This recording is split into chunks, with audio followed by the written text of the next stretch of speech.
நித்யானந்தம். இது வந்து பார்த்தீங்கன்னா சோமநாதபுரா சென்னகேசவ டெம்பிள். இங்கே வந்து பார்த்திங்கன்னா இது சென்ட்ரல் கவர்மெண்ட் அண்டர்டேக்கில் இருக்கிற மாதிரி தெரியறது. ஃபுல்லாக பாருங்கள், செமையாக மெயின்டைன் பண்ணுறாங்க. வேறு லெவலில் அழகாக மெயின்டைன் பண்ணிகிட்ருக்காங்க. உள்ளே இருக்கிறது வந்து பார்த்திங்கன்னா தொல்லியல் ஆராய்ச்சி ஆர்காலஜிக்கல் டிபார்ட்மெண்ட் மூலயமா இந்த டெம்பிள் வந்து பார்த்திங்கன்னா பாதுகாக்கப்படுது. ரொம்ப அற்புதமான ஒரு சிற்பக்கலை நிறைந்த டெம்பிள் இது. உள்ளே போய் பார்ப்போம். இது நான் வந்து ஆன்லைனில் ஃபோட்டோஸு வீடியோஸ் மூலிமா தான் பார்த்துருக்கேன். இன்றைக்கி நேரில் வந்து பார்க்கக்கூடிய பாக்கியம் சுவாமியால் கிடச்சிருக்கு. ஸோ உள்ளே போய் பார்ப்போம் எப்படி இருக்குன்றத. இதுதான் ஹிஸ்ட்ரி ஆஃப் திஸ் டெம்பிள். இதை நீங்கள் பாஸ் பண்ணி படிச்சுக்கோங்க. ஸோ இது சென்னகேஸ்வர டெம்பிள். இப்போது உள்ளே போக போகிறோம். இங்கே பாருங்கள், கோபுரம் கட்டுறதுக்கான அடித்தளம் போட்டு பாதியில் விட்ட மாதிரி தெரியுது. டிசைனான்றது தெரியல. எப்படியும் பல ஆயிரம் வருஷத்துக்கு முன்னாடி கட்டப்பட்டதாக தான் இருக்கும். அப்பா, இங்கே பாருங்கள் தூணுங்களை, பாருங்கள் எப்படி செஞ்சுருக்காங்க பாருங்கள். செமையாக இருக்குது.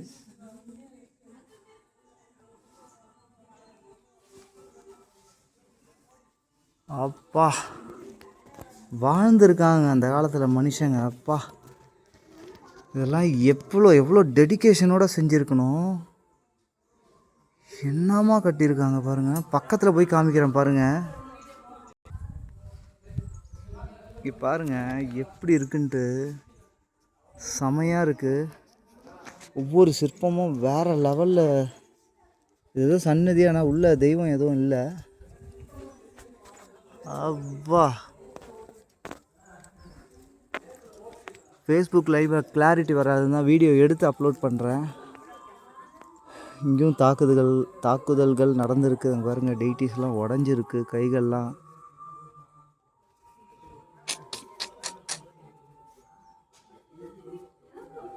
எவ்வளோ சின்ன சின்ன சிலைங்க பாருங்களேன்.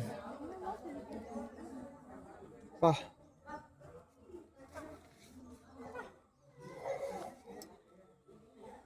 எந்த இடத்த விடுறது, எதை காமிக்கிறது, எவ்வளோ பெரிய வீடியோ போடுறதுன்னே தெரியல. எவ்வளோ டீட்டெயில்டு பாருங்கள். இந்த யானைகளை, இந்த டிசைன்ஸ் எல்லாம் பாருங்கள்.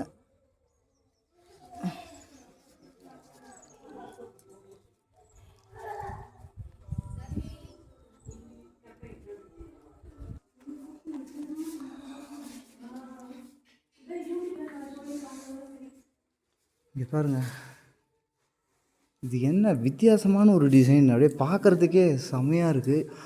ஆத்தி,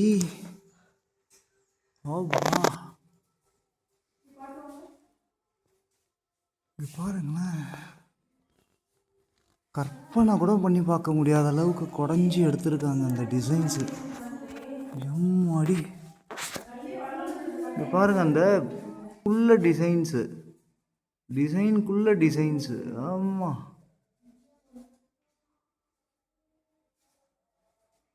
இந்த நடுவில் தொங்குதே, அதுவும் ஒரே கல் போல். அது உள்ள எவ்வளோ டிசைன்ஸ் பாருங்கள். தெரிஞ்சதுலாம் மனுஷங்களாம் செஞ்சே இருக்க மாட்டாங்க. கண்டிப்பாக தெய்வங்களே வந்து உட்காந்து செதுக்கியிருந்தால் தான் இவ்வளோ டீட்டெயில் வந்துருக்கும். அப்பா, அதை தொடர்ந்து இங்கே இன்னொன்று அதே மாதிரி இருக்குது.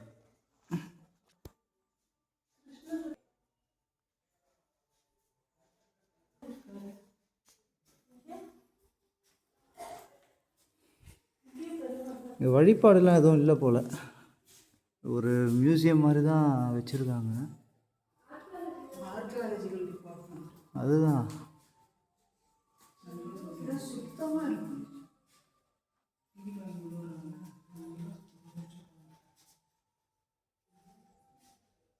இது எங்கே ஆரம்பித்து எப்படி முடிச்சிருக்காங்கன்னே தெரியல.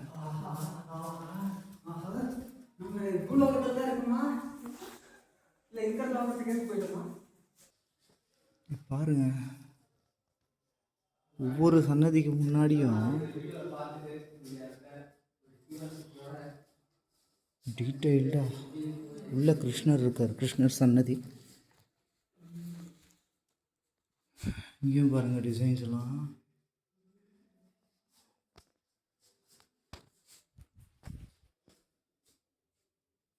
இதுலேயுமே கிருஷ்ணருடைய புல்லாங்குழல் உடைஞ்சிருக்கு.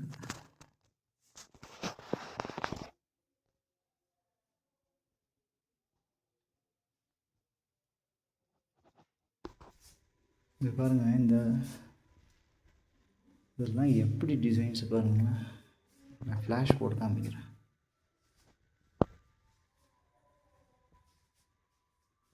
ஒவ்வொன்றுக்கும் இப்படி கை வருது பாருங்க. வா,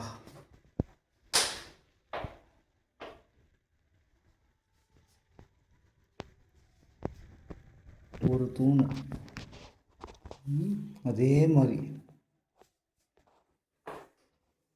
இன்றைக்கி ஒரு வீட்டை கட்டினோம்னா செங்கல் கோணையாக வச்சு கண்ணாமுன்னான்னு கட்டி ஒரு வருஷம் கூட ஆகாமல் லீக்கேஜ் வருது. அந்த காலத்தில் எவ்வளோ டெடிக்கேஷனாக, உண்மையிலேயே ஒவ்வொரு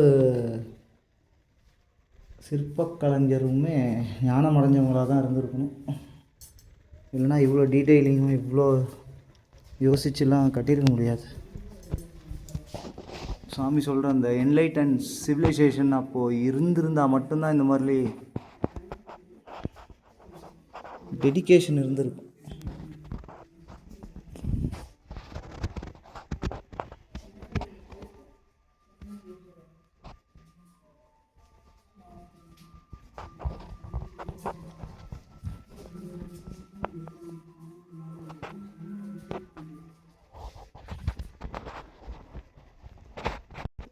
இங்கே பாருங்கள், இங்கே பெருமாள் சன்னதி.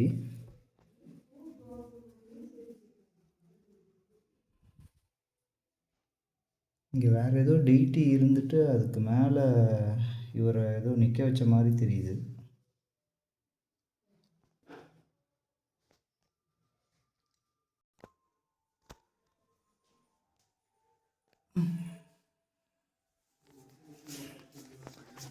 என்ன இருக்குங்க கோவில்.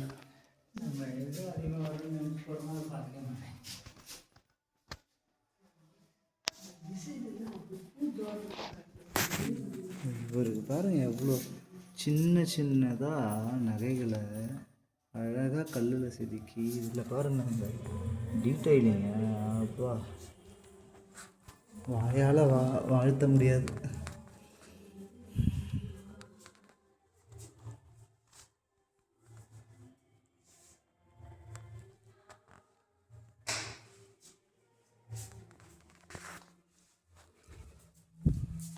இவரும் பெருமாள் மாதிரி தான் தெரியுது. பெருமாள் தான், சங்கு சக்கரம் இருக்கு. இது பிரதக்ஷ பண்ண டிடி மாதிரி தான் தெரியுது.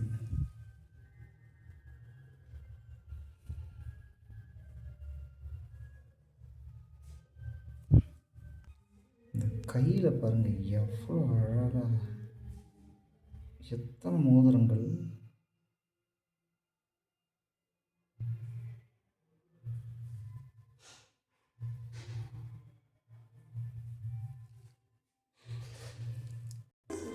இங்கே பாருங்கள், அதே மாதிரி இன்னொன்று.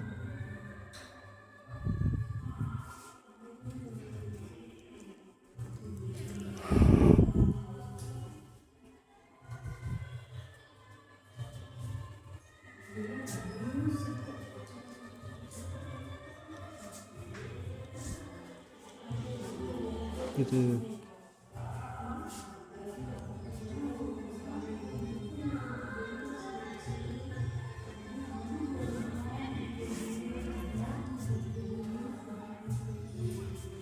ஓகே. இந்த வீடியோ இப்போதைக்கு கட் பண்ணிக்கிறேன். நான் வெளியே போயிட்டு அடுத்த வீடியோ போடுறேன்.